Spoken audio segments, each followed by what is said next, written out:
Dans un certain sens, il n'y a pas de vision du Fils de l'homme, du glorieux Fils de l'homme, si ce n'est dans l'Église, dans les croyants. Il est donc nécessaire pour tous ceux qui vivent de la croyance en notre Seigneur Jésus-Christ, que le Saint-Esprit vienne en eux. Il est beaucoup plus important qu'il vienne plutôt qu'il ne reste. Si je reste, je ressemble au grain de blé solitaire. Si je m'en vais, je lui cède la place en vue de reproduire.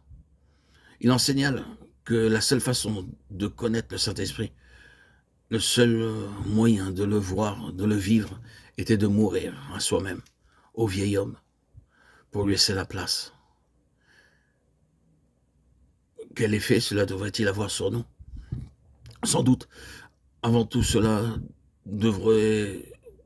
devrons-nous exercer réellement au sujet de la question suivante, que le Saint-Esprit ait sa juste place en nous. C'est la question, c'est le sujet. Que le Saint-Esprit ne trouve aucune obstruction, qu'il soit libre d'accomplir son œuvre en nous. Rappelons-nous que Dieu, de son côté, s'est mis en mouvement pour ôter la plus grande de toutes les entraves. Lorsque le Seigneur Jésus est présenté dans la lettre aux Hébreux comme l'homme établi dans le ciel, Jésus, nous le voyons couronné de gloire et d'honneur. Cela signifie que Dieu peut maintenant poursuivre son œuvre en relation avec l'humanité. La pensée de Dieu se rapporte toujours à l'homme. Qu'est-ce que l'homme pour que tu prennes soin de lui? Voici l'homme auquel les hommes doivent être rendus conformes. Mais il y avait une grande entrave, un grand obstacle qui rendait cela impossible. Cet obstacle était la mort. La mort se trouvait en travers du chemin. L'homme ne peut y parvenir aussi longtemps que la sentence de mort pèse sur toute chose. Car lorsque l'homme a péché dans la personne de son premier père, la mort, ce grand ennemi de tous les desseins de Dieu, fut prononcée comme une sentence sur tous les hommes. Et ainsi, elle se tient en travers du chemin. Cet homme-là, cette race, ne peut jamais atteindre le but et ressembler à ce modèle.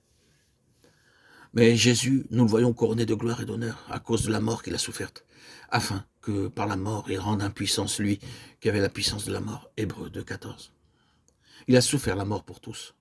Il a pris en main le grand obstacle et l'a ôté du chemin. À présent, nous pouvons atteindre cette ressemblance. Du côté de Dieu, la plus grande entrave à l'accomplissement du dessein divin a été ôtée. Et si vous traitez le plus grand obstacle, vous avez tout réglé. Et ainsi, la voie est ouverte. L'effet de ceci sur nous devrait donc être que nous veillons à ce que nous échappions au terrain de la mort et que nous en maintenions à l'écart comme cette mort qui pèse sur le vieil homme. Cela peut paraître mystérieux, cela peut paraître difficile à comprendre, mais en fait, c'est très réel, très pratique. Si nous commençons à avoir, vous et moi, quelques affaires avec nous-mêmes telles que nous sommes en nous-mêmes, nous savons que la mort commence à agir. Il en est toujours ainsi. Et l'ennemi le sait également. S'il peut mettre en mouvement cette roue de la nature, le cours de la nature selon Jacques 3,6, la faire tourner et nous y entraîner, il sait qu'il nous maintient à nouveau sous la puissance de la mort. Le Saint-Esprit est l'esprit de vie, et il travaille sur la base de la vie et uniquement sur celle-ci. Nous devions donc nous exercer, vous et moi, à nous tenir toujours sur le terrain de la vie. Nous avons besoin de nous rappeler que la pensée de Dieu, pour nous, c'est la vie et non la mort. Ah, si nous voulons mettre la main sur la vie, Dieu réagira. Le Saint-Esprit s'en ira.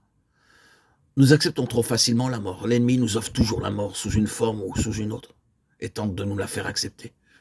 Si nous commençons à courtiser la mort de quelque façon, nous offrons simplement un terrain d'action au diable. Et il ravagera tout. C'est contraire au Saint-Esprit. Que le Seigneur nous enseigne ce que cela signifie.